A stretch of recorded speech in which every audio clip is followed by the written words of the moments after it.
¿Qué es el trabajo? ¿Qué es lo que entendemos por trabajo?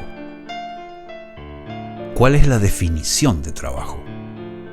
Comúnmente entendemos que trabajo sería el conjunto de actividades que son realizadas con el objetivo de alcanzar una meta, solucionar un problema o producir bienes y servicios para atender las necesidades humanas. Podría ser eso. Pero ¿qué encierra realmente el significado de trabajo? La etimología de la palabra. ¿Qué realmente aprendimos acerca del trabajo o de trabajar? O mejor dicho, ¿qué nos han enseñado acerca del trabajo? La palabra trabajo se empezó a emplear allá por entre los siglos V y VI y proviene del verbo trabajar. Proviene en realidad del latín popular tripaliare, que significa atormentar, torturar con un tripalium o trepalium, derivado de las raíces latinas tri, tres, y palus, literalmente palo, tres estacas o tres palos, un término latino usado para describir un instrumento de tortura que consta de tres estacas, como el que aparece en la tapa de este video. En síntesis, la palabra trabajo es sinónimo de sufrimiento, dolor, esfuerzo, desdicha, pena, angustia, tortura. ¿Sigo? Aunque muchos me dirán, bueno, es que nosotros entendemos por trabajo cuando uno realiza algo con estoicismo, perseverancia, entereza, resistencia, conformidad, paciencia, aguante y bla bla bla, llámenle como quieran. Pero aquí cabe aclarar dos cosas. ¿Quiénes somos nosotros y quién nos enseñó esto? Cuando decimos nosotros, supongo que nos referimos a la raza humana en general, y especialmente referido a toda persona con un mínimo de capacidad intelectual capaz de entender que debe realizar, determinadas acciones o hechos para poder lograr o cumplir o finalizar algo, ¿no es cierto? También es común escuchar que para lograr tus sueños o tus metas debes trabajar duro. Pero ¿quién nos enseñó que debemos trabajar para lograr nuestras metas o sueños? O más claro aún, ¿quién nos programó para creer que debemos sufrir para lograr nuestras metas y sueños? Esto es muy fácil de explicar, pero bastante difícil de entender. Obviamente no vamos a remontarnos a los albores de la sociedad y cómo se fue desvirtuando con el tiempo para llegar a ser lo que soy. Pero sí vamos a ahondar en la otra parte, la que importa, la que permite o permitió todo este embrollo gramatical que sin ton ni son nos tiene sojuzgados, creámoslo o no. Y esa parte somos nosotros. ¿Quién o quiénes o qué nos condicionó mental y moralmente de tal manera que nos parece normal sufrir para lograr algo? Hasta el punto incluso de que si vemos a alguien que logró mucho con casi nada de trabajo o esfuerzo, lo vemos mal e incluso delictivo. En esta sociedad distópica, ¿fue la iglesia? ¿La escuela? ¿Nuestra misma familia? ¿Quién nos sumergió en este lodo? Bueno, en realidad no importa quién. Lo que vamos a ver ahora es el porqué de la cuestión, ya que en realidad tanto como nuestra familia, la iglesia y la escuela juntas tienen la culpa.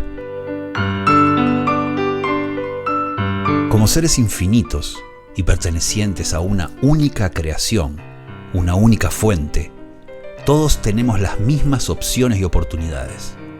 Y aunque esto suene iluso, utópico o imposible en este mundo corrompido por lo que se te ocurra, así es, te guste o no.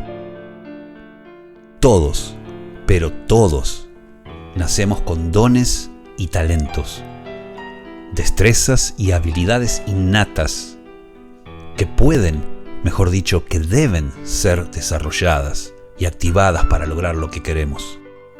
Cada uno de nosotros tenemos un conjunto único de habilidades que traemos a este plano para ser utilizadas para nuestro desarrollo moral, personal, intelectual, espiritual, etc., con las cuales estaríamos en plenitud con lo que hacemos, en concordancia con nuestras metas y sueños.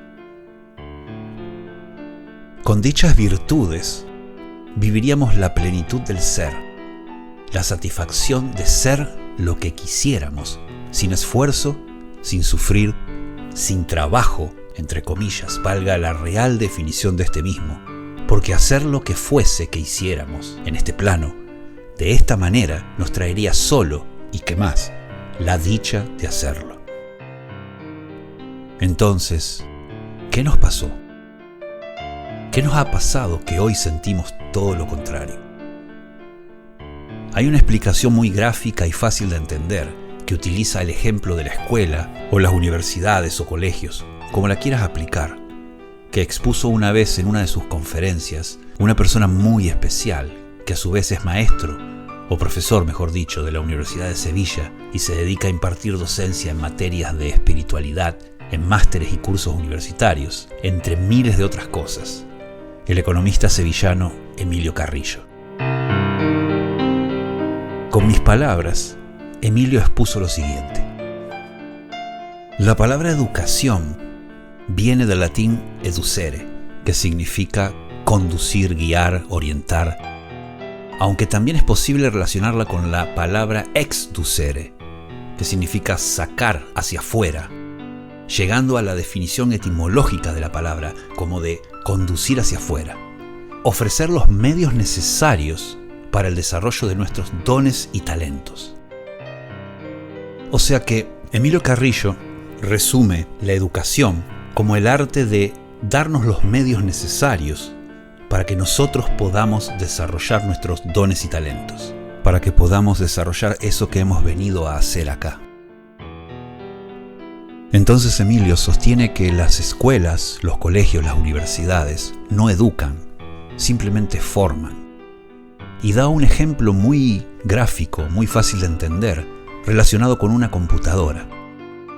Él dice que cuando, por ejemplo, vamos a formatear, que viene de la palabra formar, nuestra computadora, ¿qué es lo que vamos a hacer? Vamos a sacarle básicamente todo lo que tiene, limpiar el disco rígido, sacarle todo lo que hasta ese momento hemos aprendido, entre comillas, para hacer lugar y poner cosas nuevas. Eso es lo que hacemos cuando formateamos una computadora.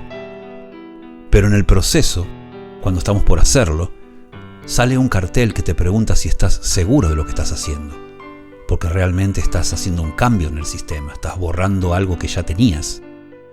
Solo como precaución te pregunta si estás seguro de lo que estás haciendo.